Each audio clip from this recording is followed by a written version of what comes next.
রাজস্ব আদায় বাড়াতে গেল ৯ জানুয়ারি শতাধিক পণ্য ও সেবায় ভ্যাট ও সম্পূরক শুল্ক বাড়ায় জাতীয় রাজস্ব বোর্ড এনবিআর, যেখানে রেস্তোরাঁয় খাবারের ভ্যাট ১ লাফে ৫% থেকে বাড়িয়ে করা হয় ১৫%।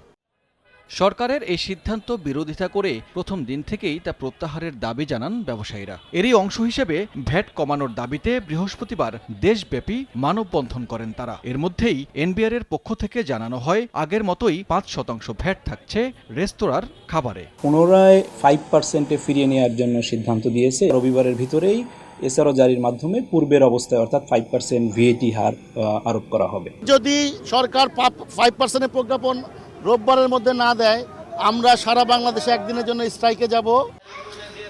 এদিন সকালে বিস্কুট, কেক, সসের মতো প্রক্রিয়াজাত খাদ্যপণ্যের বর্ধিত ভ্যাট ও সম্পূরক শুল্ক প্রত্যাহারের দাবিতে ঢাকা ক্লাবে সংবাদ সম্মেলন করে বাংলাদেশ কৃষি প্রক্রিয়াজাত খাদ্যের ব্যবসায়ীদের সংগঠন বাপা। আগামীতে 7 দিনের মধ্যে দাবি না মানা হলে কঠোর কর্মসূচির হুঁশিয়ারি দেয় সংগঠনটি। ট্যাক্স বাড়লে যেহেতু সরাসরি ইন্ডাস্ট্রি দেয়, আমাদেরকে দ্রব্যমূল্য বাড়াতে হবে। মূল্য যখন বাড়াবো তখন এটা কনজিউমার, এটা কাস্টমার কমতে থাকে। আমাদের একটাই বলার আছে যে এই শিল্পকে বাঁচান, এদেশের মানুষকে বাঁচান। এটা আম জনতার খাবার, বিস্কিট বড়লোকের খাবার না। 90% বিস্কিট উৎপাদিত হয় 5 টাকা, 10 টাকা, 15 টাকা। যখন দাম 20 টাকা হয়, 20 টাকা খাওয়ার মতো বিস্কিটের মানুষ বাংলাদেশে নাই।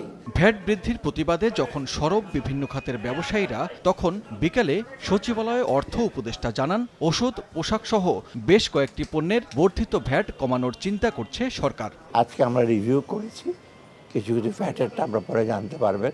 আদেশ আসবে কয়েকটা জিনিস, অত্যাবশ্যক না কিছু কিছু রেস্টুরেন্টের উপর আমরা বলেছি।